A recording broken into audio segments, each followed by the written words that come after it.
Assalamualaikum warahmatullahi wabarakatuh. Perkenalkan, saya Sofian ini. Hari ini saya akan mempresentasikan artikel saya yang berjudul Cermin Retak Pendidikan, Refleksi atas Upaya Peningkatan Mutu di Indonesia.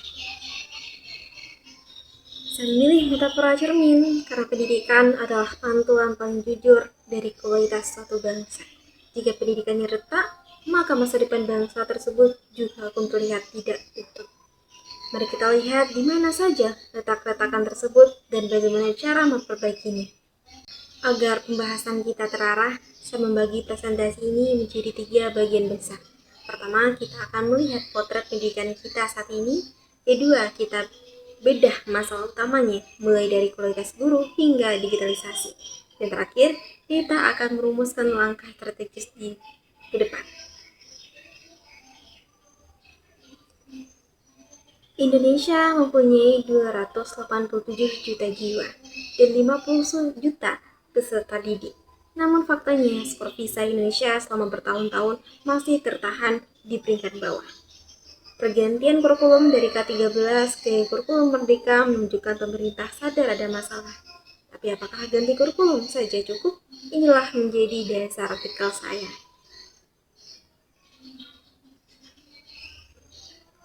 Artikel ini ditulis dengan tujuan yang jelas, mengevaluasi posisi Indonesia terhadap target global SDGs 4, yaitu pendidikan berkualitas untuk semua. Saya memfokuskan analisa pada hambatan struktural dan peran guru sebagai ujung tombak perubahan. Jika kita melihat data partisipasi, ada fenomena menarik sekaligus menyedihkan.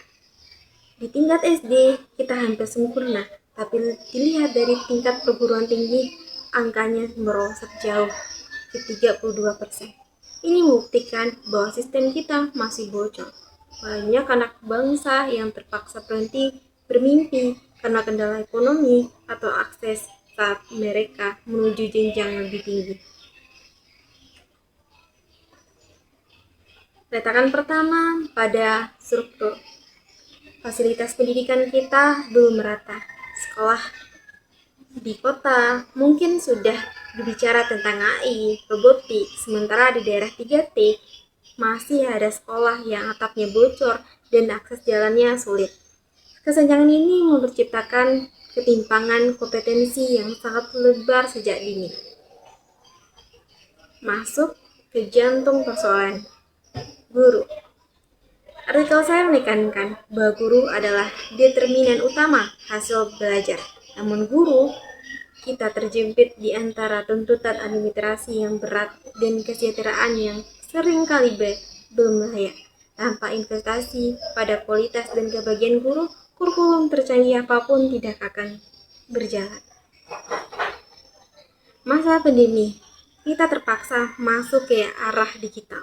Namun PJJ, pembelajaran jarak jauh, justru mengungkap retakan baru. Kesenjangan digital bukan hanya soal sinyal, tapi juga kesiapan mental dan metodologi guru dalam mengajar secara daring yang ternyata masih sangat terbatas. Lalu, bagaimana dengan kurikulum merdeka? Dalam artikel saya ini sebagai harapan, ia menawarkan fleksibilitas. Kurikulum merdeka bukan pengulangan, tetapi terobosan perubahan kurikulum sebelumnya menuju fase perubahan yang berkualitas. Kesimpulan dari analisa saya adalah Indonesia punya potensi untuk pulih, tapi kita harus berhenti memberikan obat luar untuk penyakit dalam. Perbaikan pendidikan harus dilakukan secara menyeluruh dan menyentuh akar rumput, bukan hanya di atas kertas.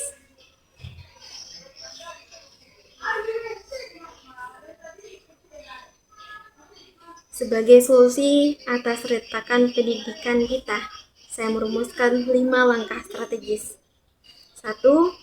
Konsistensi kebijakan. Kita butuh peta jalan pendidikan jangka panjang. Pendidikan tidak boleh menjadi proyek politik yang berubah setiap kali menteri berganti. 2. Prioritas kualitas guru. Guru adalah kunci.